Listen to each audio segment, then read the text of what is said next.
Welcome, Sagittarius, to the Consciously Divine Connection.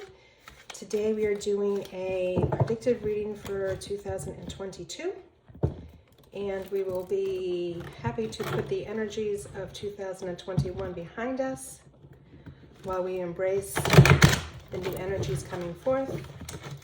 We will select 12 cards to represent one card for each month, and then take a look at how the year is going to unfold. So I'm asking all angels, spirit guides, and archangels, what information does Sagittarius need to know for the highest and best good of all those involved?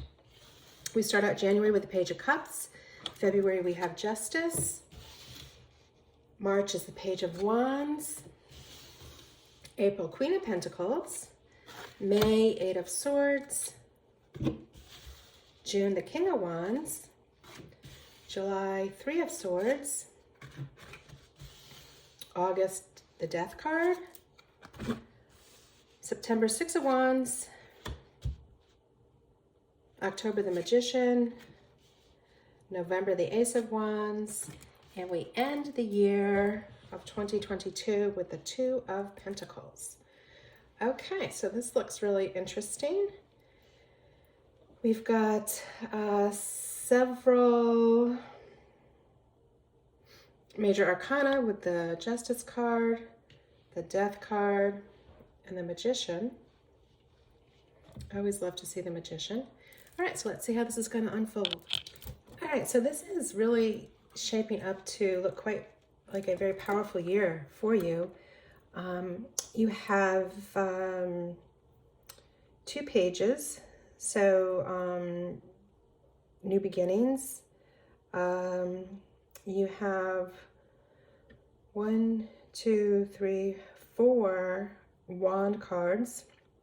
Again, new energy coming in. And you've got 2 pentacles. And so we have a foundation around abundance. And the Magician, which follows the Death card. So clearly something that is coming in as something new, a new way of being for you, and you are able to manifest it rather easily and quickly with all the wand energy and the Magician behind you. So let's start looking month by month, and we will start out with January, which is the Page of Cups. So again, the Page of Cups is new, young, youthful energy at heart. Is that dreamer kind of energy. The Page of Cups, he's really believing in his intuition and his attraction to his emotional inner life and the emotional life of those around him. Pages also often bring messages forth. So this would be possibly a message to you about bringing something of inspiration to the 3D world. All right, so again, that young, youthful energy tied to intuition and inspiration. For February, you have the Justice card. So the Justice card is all about restoring balance and making a situation that may have seemed unfair to restore the balance. It's also a reminder to us that sometimes we have to readjust. Maybe this new beginning that you're starting off with the Page of Cups, you may have found that you had to readjust your actions and your thinkings around that to bring forth the harmony of the Justice card. Next, we get into March, which is the Page of Wands, another page, so another young, youthful energy coming forward. And the Page of Wands is very confident.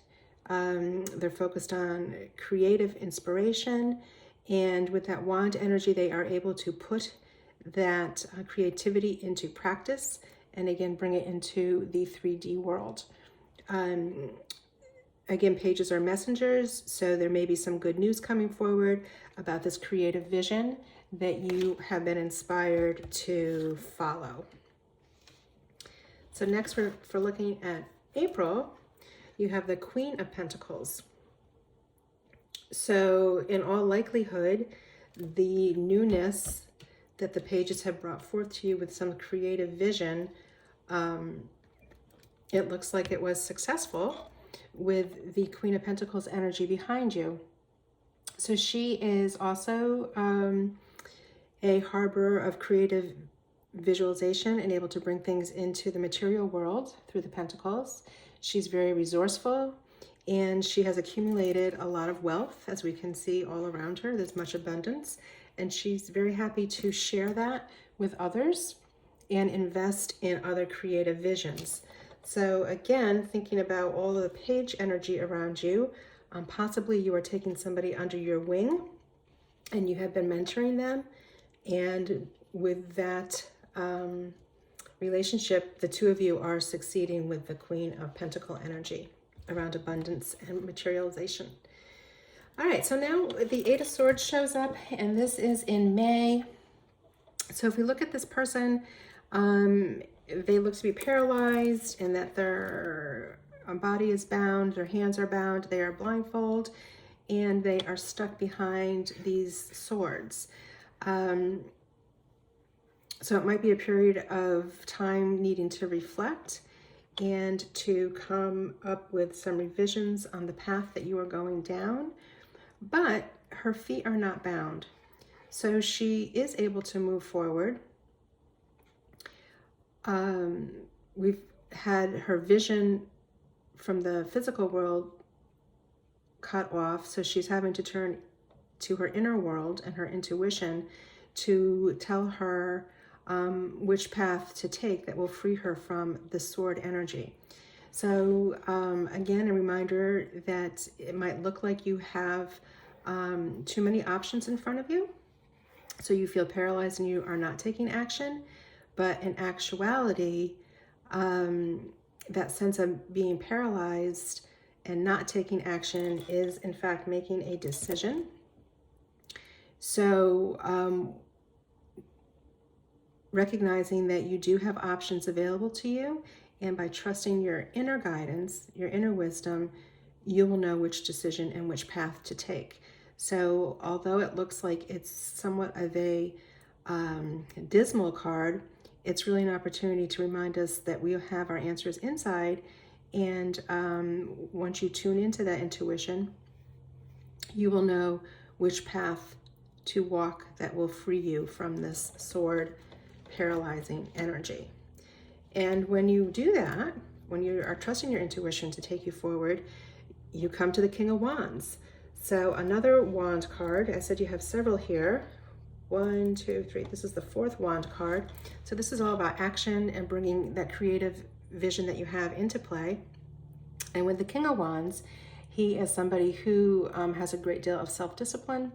He is a leader. He's well respected in his community, and he is a master of his trade and a master of his skill set. So very, very powerful to recognize that once you do trust your inner wisdom, you are able to walk forward into that King of Wands energy. Next, we have the Three of Swords, and this brings us to July. So the Three of Swords is about some sort of loss, heartache, grieving. Could be grieving of a relationship, could be grieving of a situation, could be loss of some material possessions.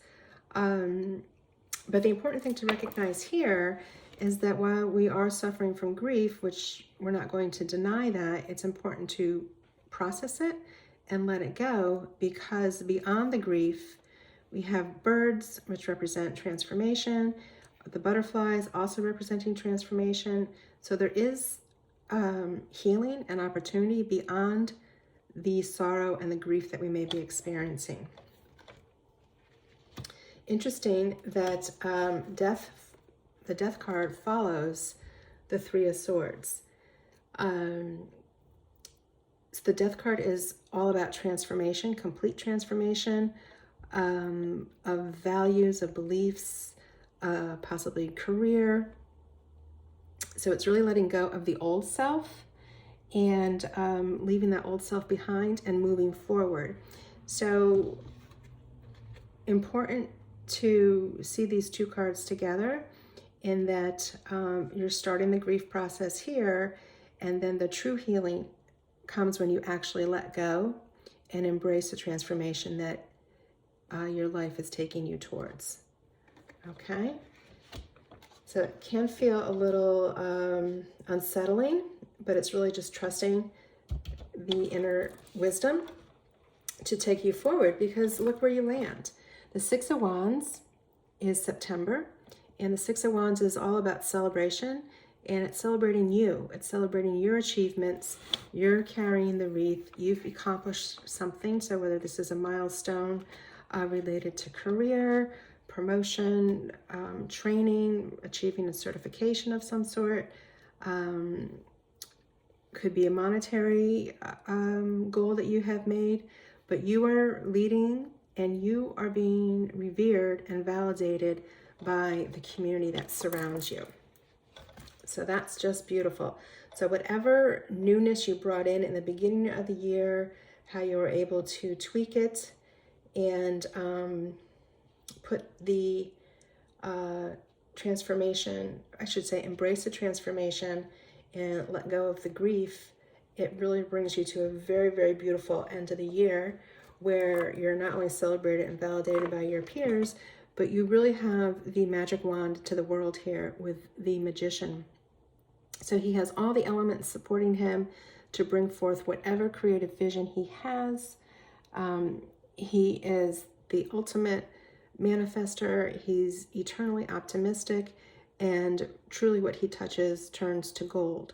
So you have set up a strong foundation to bring forth your creative vision around this new way of being that you have in the world, and whether that is around a love situation, a career situation, it's truly, truly what you are meant to be doing, and you have the resources to be able to pull that together.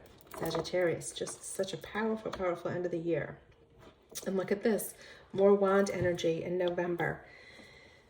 So again, the wands are about putting thoughts into action and having things materialize. It's that creative visualization that you are able to bring forth into this 3D world.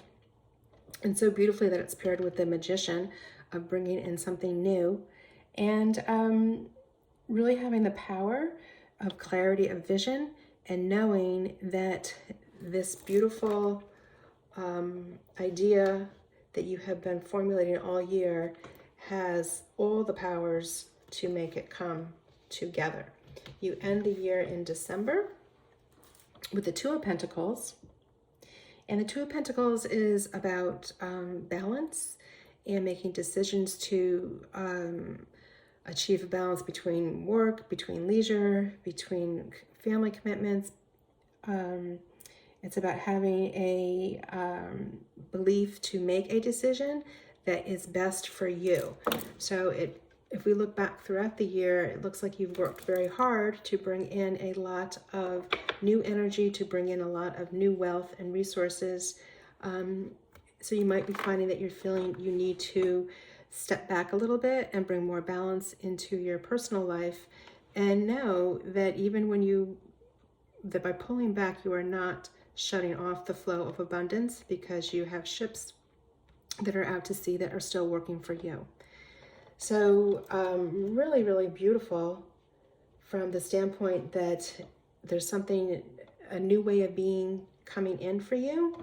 And as this is a general reading, Sagittarius, it is, going to look different for each of you as far as whether it is a new beginning around work and career, or a new beginning around family, some sort of creative vision with a project.